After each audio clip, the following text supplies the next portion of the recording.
What's going on, guys? Long Roof Lifestyle here. Hoping to make a quick video of the first job that I'm going to do to this car. I've got my work cut out for me, it looks like. So let me give y'all a fast rundown about what's going on. So I've got my center area out here, which is easy to come out. It's got two screws right there, two Phillips heads that go in here. And if you really wanted to take this out, all you gotta do is lift up that little black area, right? That little black thing right there. Yeah, that thing right there with the two tabs on it. And that covers up screws right there, as you can see. Of course, I got them taken out. That way I could take it out if need be, but I don't think I'll have to. All I should have to remove is the center trim piece right here. So after you do that, and I'm doing just a quick rundown here because I always take forever and a year with these videos. I'm gonna try and shorten it up and make it relatively simple. So basically, well, let me show y'all. Let me tell y'all what I'm doing first. So I am redoing the overdrive wiring here. Now this right here is the switch that they have installed to toggle the overdrive off and on, because this is the M46 transmission. It has the Laycock D. Normanville overdrive setup. And if you go to my channel and you look back a couple of years or whatever, there's like 3 videos that I did documenting the rebuild on this thing. It's the same thing that I'm doing the switch for right here. The other one that I had didn't work. The one in the black Volvo that I had did not work. This one does. So I'm putting in the time and effort to make it a lot nicer. This thing right here is dangerous. They had it, you know, just not duct tape, electrical tape right here. And I couldn't tell you which wire without my voltmeter, which I do have, but I don't have it in the car with me right now. One of these wires goes straight to the battery, so it's constant 12 volts. The other one goes to the solenoid, and whenever you flip this switch right here, it engages the solenoid and redirects all the fluid flow within the overdrive unit and makes it engage. And vice versa. Flick it the other way, it withdraws or whatever the solenoid does and redirects the fluid within the transmission and makes it disengage.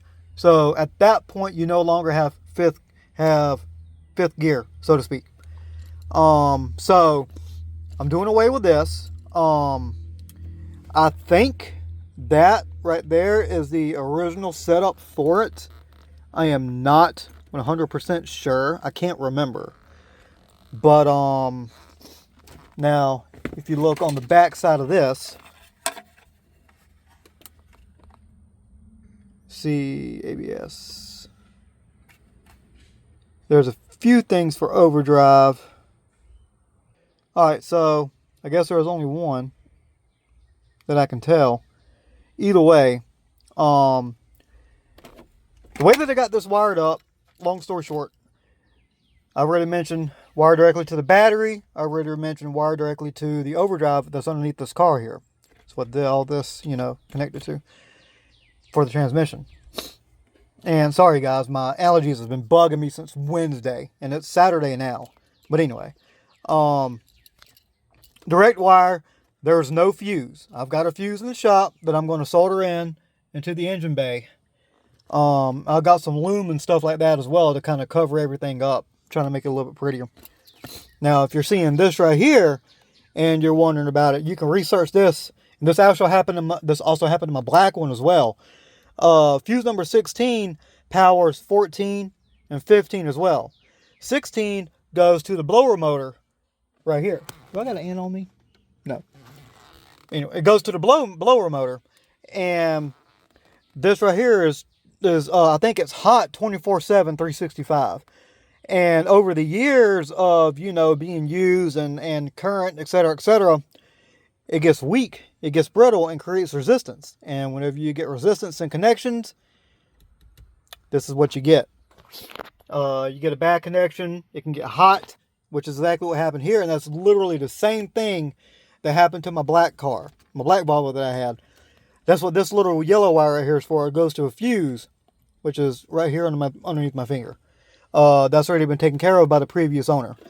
So, and to top it all off, there's wiring that goes to the overdrive that I've seen when I was underneath the car. It looks like it's already been cut. So something must have happened, and they had to do this. Which, I mean, it works, but why? Like, no, this is a fire hazard. Like, this thing's already arced on me a couple of times whenever I was working with the floorboard and trying to figure out the seat and all that, because the seat's jacked up and this daggone electrical stuff over here and all that crap right there. I hate this seat. If I could find me a manual seat, I'll gladly throw it in this car. Anyway, so I'm going to redo all this. I'm going to take these wires. I got my battery unplugged, so you ain't got to worry about anything arcing or anything like that. I'm going to undo these wires here, which I'm going to do off camera. Now, the way to get this right here is you got two tins right here, and then you can't really see them. Yeah, there's a hole right there, as you can see. Kind of. You know, right there. It ain't wanting to focus to save my life, but that's a bolt hole right there. And then there's a bolt hole over here, which you can't see it because the daggone yellow wire is covering up. But trust and believe, there's a bolt hole down there too. Actually, yeah, you can see it just a little bit. Somewhere around in there. And, actually, you know what? I'll do you one better. There you go. Now you can see them. Yep, you can see the bolt holes. They got this slot right here in the boot. I got this thing daggone zoomed in. Got the slot right here in the boot. I am pretty sure that is for the wiring to come up. Let me get this thing out of here. There you go. For the wiring to come up through here. So I'm going to undo this and hope that I've got enough slack in this wire. That way I don't have to pull anymore. And, I mean, not pull anymore, but attach anymore to bring it on up. But I may have to. Because this right here is the knob. And obviously it sits like that right there. This is what I would be installing on top of the little trim ring right here, which sits just like that. And this sits like that.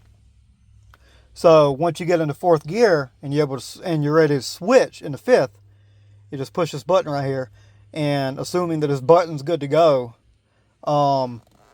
you just push the button and your overdrive engages. You got fifth gear right then and there. I mean, it's neat, but it's just, oh my God. Excuse me. I pray that you don't have to deal with what I dealt with on the black one. Anyway, I'm going to do all that off camera because this is probably going to take me a little bit, but that's what I plan on doing. I'm hoping that this wiring right here is long enough to slide through here. I don't know. There might be more slack somewhere underneath the kick panels or whatever. Well, the non-existent kick panels, you know, where all the wiring is. Some of the wiring is down there. I'm just hoping that there's enough for me to pull. So let me do all that off camera. And again, I'm going to pull this wire through here and try and hope for the best. I don't know if I'll be able to or not. All right, wish me luck. All right, so here's where we're at with the connections. So got my wire through. This was a pain in the butt. I think what they had originally in mind was thinner wiring, but this is what I had, so this is what I used. Got these connected, all soldered up, protected. I used bullet connectors with of course these things don't want to go all the way in because I've actually got a little bit too much wire in there. So I'm using the some heat shrink that will slide over the connections and make it to where nothing can arc and all that good stuff. So that's where we're at. So now I got to slide this back on, and then so this right here I really want to say is an aftermarket knob, aftermarket shift knob, because if you look, here it is. So on my black one, which had all original equipment in here, I wanted to say it had two little bosses, if you will, like alignment areas that this thing fit over. That's what these two holes were for. What were for. And this one doesn't have them. It almost looks like they've been like shaved down or something like that. But it's hard to see on here. But you know, it's got this recess around the rim right here for this level, so to speak, the step to fit into.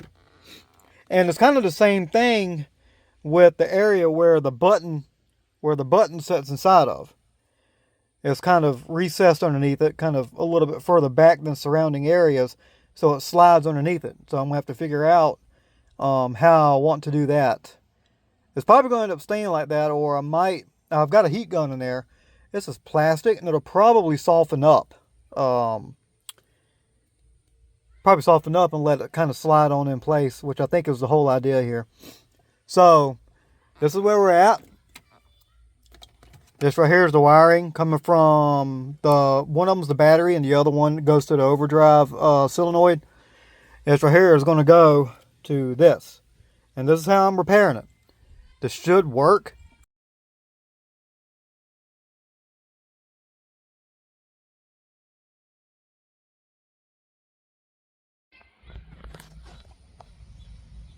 Long Groove Lifestyle here. How's it going, guys? Wanting to make a conclusion for this video for the overdrive button project. It's become a project. It's been a lot going on in terms of, you know, figuring out what's going on and whatnot. Originally, I had the button in the center of the gear shift that is supposed to be the button that engages and disengages the overdrive. Originally I had it just ran with just the two wires that was on the toggle switch here. This thing right here, which is what came in the car. This is what turned the overdrive off and on. I couldn't stand it. It was just, you know, flopping around, banging around everywhere going down the road. I'm like, this is BS. The car isn't nice. The car is not that nice. But there are certain aspects of the car that I expect to be a certain way. And in terms of that aspect, I wanted it to work. Because the last Volvo that I've said it many times, the last Volvo that I had the overdrive set up, but it did not work. This one works. And I wanted to see to it that it worked as close to the OEM way as I could get it. So after a lot of research, a lot of reading, and finally finding a diagram that I could use, still not matching the relay that I use, that I have, I was kind of able to finagle with it and figure out what exactly the relay did that came with the car. So let's check this out. So this is the relay, and I do not have anything powered up right now. So I ain't worried about getting shocked or anything like that. This is the overdrive relay. This is what came with the car. It sets back up in that cubby. You can't see it, but yeah, back up in that cubby where the rest of them sit. In the back right hand corner, you've got one row of relays closest to the fuse area right here. Then you've got another row of relays behind that first row. If you look at diagrams online, this relay is second row furthest to the right, to the edge of the relay tray, if you even want to call it that. So this is the overdrive relay right here. This is what controls it and whatnot, with the button that you see right here. So, and I will also provide the pinout as well. This is what I did. This is what I did to make it work. I have not drove it to verify 100% that it will work, but I've got high confidence that it will work because I can hear it engage. I can hear the solenoid engage and disengage sitting here. Now, so basically what I did was I found which wire, the wires that came with it was just these two black ones right here. These two black ones were connected to this So it was just like kind of like that right there. Just a 2-wire one wire going to one side, the other wire going to the other side. Basically a toggle switch, and whenever you do that number right there, or vice versa, or whatever, I think that will be completing the circuit. So then you're able to engage and disengage overdrive at will. This is just, to me, this is just appalling. This it pisses me off just talking about it. So I marked which side of the wire is to the solenoid and which side of the wire is coming from the battery itself, because the relay, and quite frankly the solenoid as well, requires 12 volts to be able to operate. So with this right here, you've got a side or a pin that takes a constant, or at least, a constant power source, or at least when cranked up, should I say, or switched even. So this right here is that setup. Now looking at it here, this is a constant. That's why I got two of them right here, because I have to have a wire that goes to the that goes to my switch that will engage and disengage. Press it, it allows current to go on through, which is where that wire right there comes into play. Anyway, so that is your constant right here. Your white that I got right here goes to the solenoid. This brown wire right here is the switch source. Press this button, it allows 12 volts to continue on and go to the relay. Now this thing has to be grounded twice, because if you look at the various diagrams, and not all of them is 100%, and I couldn't find a relay specifically for this layout of pin for this particular model of relay.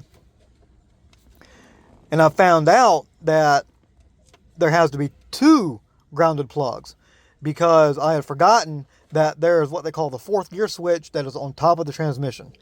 That provides a ground point, which is where this right here comes into play. This little wire right here. This is the main ground that I've got going to the chassis, which is right here. I ground both of those out, provide the power that it needs, the constant, provide the switch source and all that stuff, and I've got an overdrive that will, I'm about 99% sure that it will work. So that's what I actually had to do. I'm making this video real quick, that way I can show everything, as it is, before I clean it all up, the way it's a little bit easier to trace, as I do plan on cleaning this all up, putting it all behind here and tying it to the wiring right here and whatnot, just to keep it from floating around, make it a little bit more nice. So let me do that. Now that I've showed you the wiring and I've showed you what to do, and again, I'm going to provide a pinout diagram at the end of the video. Sit tight with me. Let's get this thing done. Alright, y'all, what's going on? I'm driving and doing this. Don't try this at home, y'all. Basically, just long enough to show you that it works. The overdrive works. So right now, y'all can see. Let's see here. Make sure I'm right. Yep. There we go. So y'all can see I'm at about, what was that, about 45 miles an hour, thereabout. I'm gonna get it up to the speed just a little bit more.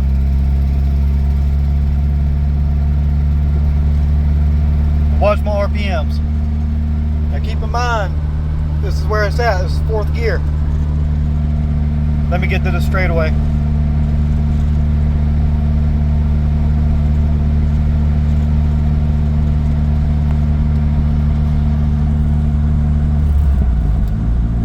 Ta-da! Still in fourth. Well, fourth position. I'm going to drop it back down. Ta-da! Now I do use my clutch to kind of lessen the shift shock just a little bit. But there you have it. The setup works. I am very happy with it. Very, very happy. Still gonna have to do a kind of a dummy light, because I do not like not having a reminder, so to speak, that the car is in overdrive. You do not want to back this car up with overdrive engaged. That will cause catastrophic. It will basically destroy the overdrive, from what I've read. So with all that being said, everything's together. Everything seems to be working okay. Still a lot to do to this car, exhaust, etc., etc. But I'm gonna try to take y'all along for the ride as much as I can. So I'll be catching up with y'all later. All right. Hopefully I helped somebody out with this. Please like and subscribe if you like Volvo shenanigans like this. And shout out to Drifts and Lifts for giving me the inspiration to buy another one of these cars and get myself into these predicaments again. Y'all take care. See y'all next time.